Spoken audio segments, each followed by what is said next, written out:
Daniela Dahl, a 19-year-old Swede, is just one of thousands of young people who has had her life destroyed by the swine flu vaccine in 2009. The vaccine gave her narcolepsy, a brain disorder associated with uncontrollable sleep attacks, hallucinations, and catalepsy. "I trusted them," she said. "I trusted them. One injection and my whole life changed." 50,000 people in Germany now have narcolepsy, according to a report in Die Welt from January of this year. Every sixth sufferer is a child. The average age is between 15 and 25 years old. The governments of Norway, Sweden, Finland, and Ireland have confirmed that the many cases of narcolepsy are due to the pandemic vaccine. There are many more cases expected to appear soon. The horrifying thing is that nothing much has changed. We, the people of the world, still face the same monolithic threat from a mass vaccination campaign with the pandemic vaccine today as we did in 2009.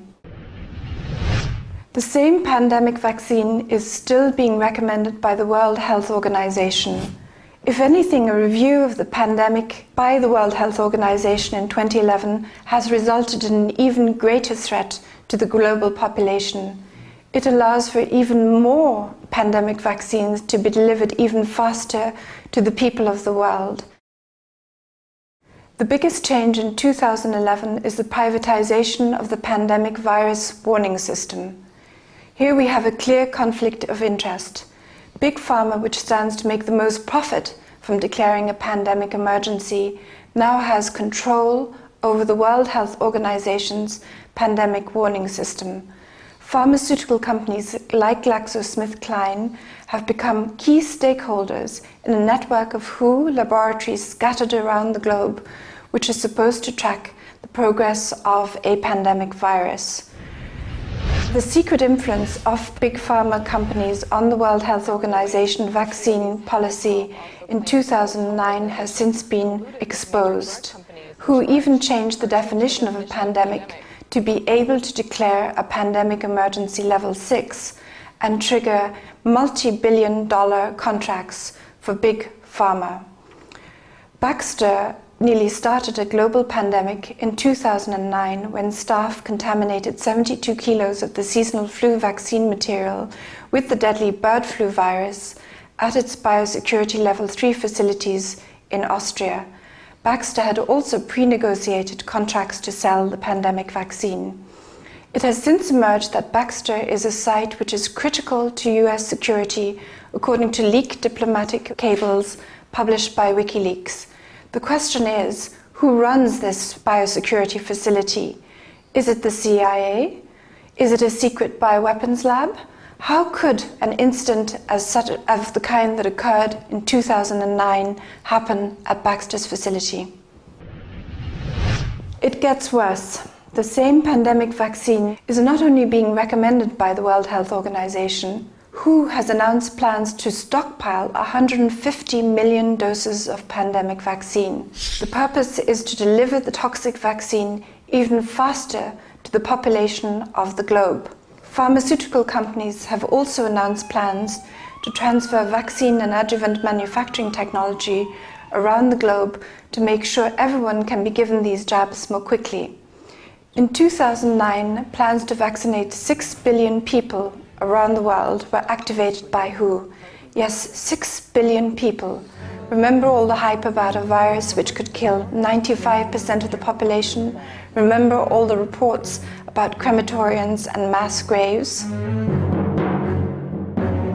Imagine if the pandemic vaccine campaign had succeeded. There would now be millions of people around the globe, overwhelmingly young people like Daniela Dahl, suffering from narcolepsy and other autoimmune diseases. In 2009, France came closest to declaring martial law over the pandemic. Hundreds of vaccine facilities were set up around the country. Many of them were specially secure facilities with windows with iron bars, for example. Police actually marched into hospitals and forced doctors and nurses to go to these centers to administer the swine flu pandemic vaccine. In the end, only 6% of the French population took the swine flu pandemic vaccination because of the information available on the alternative media. The vaccination campaign in France was abruptly stopped when a group of activists filed charges of mass poisoning in a civil court in Paris against the French health minister Roselyne Bachelot at the end of 2009. Her lawyers couldn't find any answer to the evidence. After the first day of the court case in Paris, Roselyne Bachelot appeared on French TV and announced the end of the vaccination campaign, which was originally designed to vaccinate 100% of the French population by the end of January of 2010. This mass vaccination campaign was triggered in spite of the fact that the swine flu virus was so mild. Only 29 people, according to official figures, died of the swine flu in 2009. 3,000 people usually die from a seasonal normal flu every year.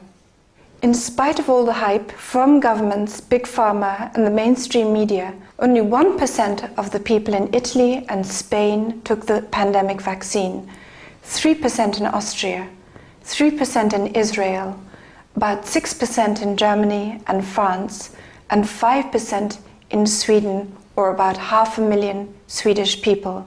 In Poland, no one took the vaccine because the health minister Eva Kopacz, a doctor, decided that it wasn't safe enough. As a doctor, my guiding principle has to be not to damage others, Kopacz told the Polish parliament in 2009.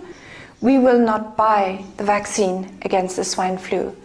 The Polish health minister was alone in refusing to trigger the pandemic vaccine contract with Big Pharma, apart from Russia, a country which also doesn't have chemtrails.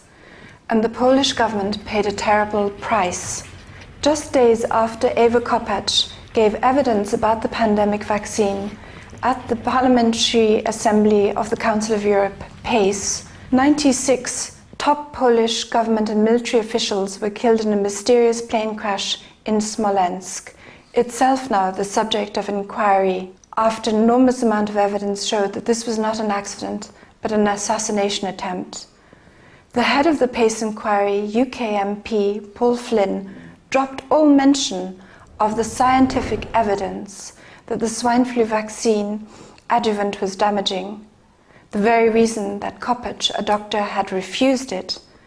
In his final report, published just a few weeks later, in June 2010, Eva Kopacz has been pretty much silent about the vaccine ever since.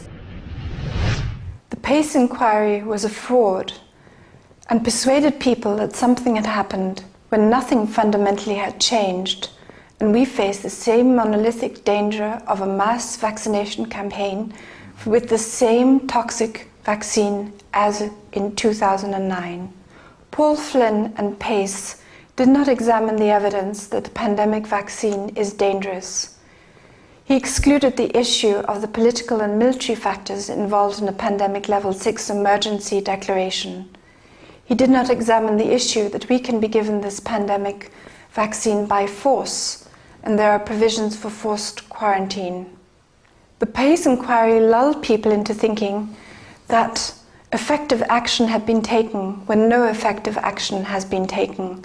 No one has been brought to justice, not James Murdoch, the son of Rupert Murdoch, who sat on the board of GlaxoSmithKline between January 2009 and January 2012. The Murdoch media empire promoted the pandemic virus hype.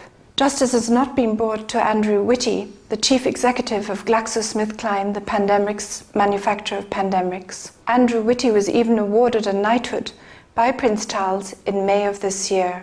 The managers who nearly started a global bird flu pandemic in Baxter in 2009 have also not been brought to justice. Alex Jones and InfoWars played a key role in promoting the PACE pandemic false investigation. From the very beginning, Alex Jones promoted the virus hype. It was only when information about the vaccines began to circulate on the internet that Alex Jones followed the wave to retain credibility.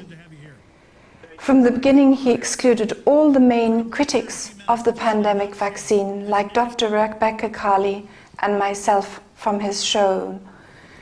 Alex Jones even lied to his listeners about the reason why I did not appear on his show.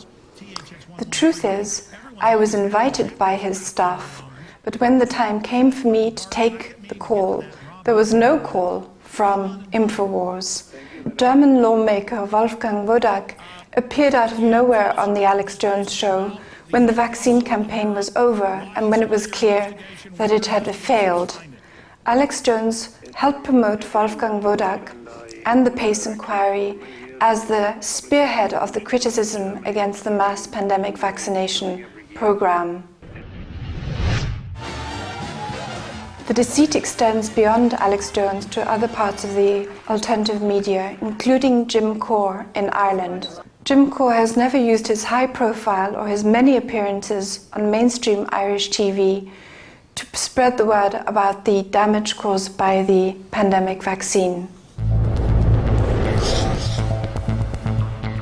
What has happened to me since 2009 is a salutary warning about how little real free speech we have in Western Europe. In 2010, 3 attempts were made to psychiatrize me by elements in the Austrian government and also elements in the global elite. A government-paid researcher at the Ludwig Boltzmann Institute called Lucas Kenner, funded by Baxter, tried to have me confined twice at the start of 2010. He is also a doctor and a pathologist at Vienna's main hospital, and he has published about his cancer research in a Rockefeller journal. He had never met me, but he went to a psychiatrist who also works on a government bioethics committee and asked her to have me confined. An Austrian police inspector has filed charges against the psychiatrist, but the court case has still not started. The board of the Ludwig Boltzmann Institute reads like a who's who of the Austrian elite. Bankers, industrialists, media tsars, and politicians of all parties sit on it. There is Christian Konrad, the head of Raiffeisen Bank, Dr. Ferdinand Mayer from Raiffeisen Bank, Franz Löschnack, the former Social Democrat health minister, Christian Rehner, the editor of magazine Profil, and Markus Bayer of the Austrian State Holding Company. Bayer is now going to take over a position in Brussels. A 3rd attempt was made to psychiatrize me by putting me under court guardianship, but that attempt also failed because I could prove the judge had lied and the publicity was too great. I am an experienced medical journalist who has written for the Nature, the Medical Journal, the Scientist, and many other publications. I presented facts and documents about the pandemic and the pandemic vaccine.